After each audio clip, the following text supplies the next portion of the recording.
एक प्रतिज्ञा जिसने पूरे भारत का भविष्य ही बदल दिया।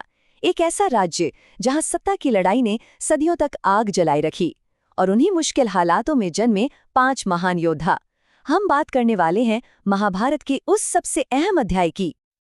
तो चलिए इस महागाथा की गहराइयों में उतरते हैं और देखते हैं कि कैसे बस एक वचन ने इतिहास की धारा को हमेशा हमेशा के लिए मोड़ दिया। तो कहानी की शुरुआत होती है एक आदर्श राजकुमार से, गंगा के पुत्र देवव्रत। वो हस्तिनापुर के होने वाले राजा थे, उनका भविष्य थे।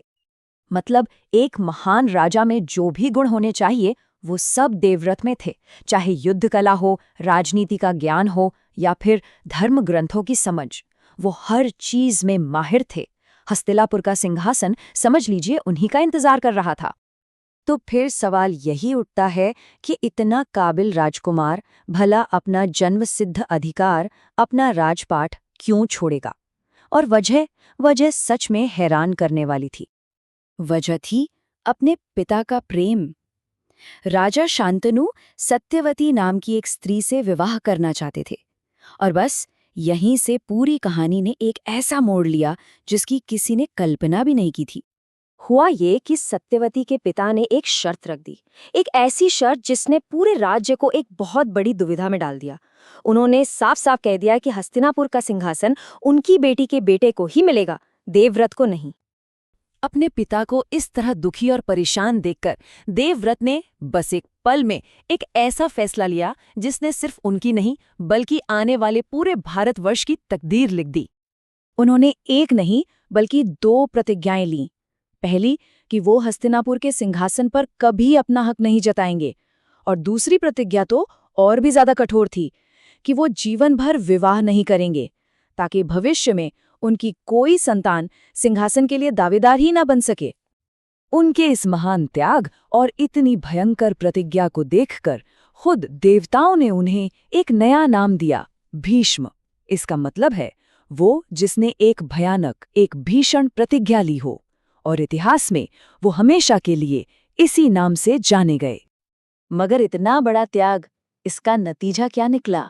चलिए देखते हैं कि कैसे भीष्म की इसी प्रतिज्ञा ने एक नए और बहुत बड़े संकट को जन्म दे दिया था।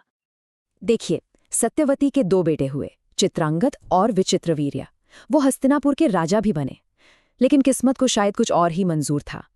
चित्रांगद एक युद्ध में मारे गए और विचित्रवीर्य की भी बीमारी से मृत्यु हो गई और उनकी कोई संतान भी नहीं थी। तो आप देखिए हालात कैसे एकदम से पलट गए। जहां कुछ समय पहले देवव्रत के रूप में एक मजबूत और काबिल उत्तराधिकारी था, वहीं अब हस्तिनापुर का सिंहासन बिल्कुल खाली था। राज्य पर एक बहुत बड़ा संकट आ चुका था। अब जब कोई राजा नहीं था तो राज्य को इस मुश्किल से बचाने के लिए कुछ हताश कोशिशें शुरू हो गईं। और देखिए विडंबना कैसी थी। भीष्म, जिन्होंने सिंहासन छोड़ा था, अब अकेले ही उस राज्य को बचाने में लगे थे। लेकिन वो अपनी प्रतिज्ञा से बंधे थे। वो खुद तो वंश को आगे बढ़ा नहीं सकते थे। तो इस बहुत बड़ी मुश्किल से निकलने के लिए सत्यवती ने एक प्राचीन प्रथा का सहारा लिया, जिसे नियोग कहते थे। इसके लिए उन्होंने अपने पहले पुत्र महान ऋषि व्यास को बुलाया ताकि हस्तिनापुर का शाही वंश खत्म होने से बच जाए। और इसी निराशा के अंधेरे में, संकट के इसी माहौल में एक नई उम्मीद की किरण जगी। अगली पीढ़ी के नायक अब इस कहानी में कदम रखने वाले थे।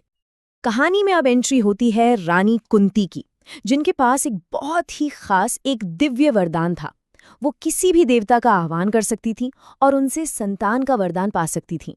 और यही वरदान अब हस्तिनापुर के भविष्य की चाबी बनने वाला था।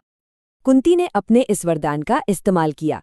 सबसे पहले न्याय के देवता धर्मराज से युधिष्ठिर का जन्म हुआ, फिर पवन देव वायु से महाबली भीम आए, और फिर देवों के राजा इंद्र से महान धनुर्धर अर्जुन का जन्म हुआ।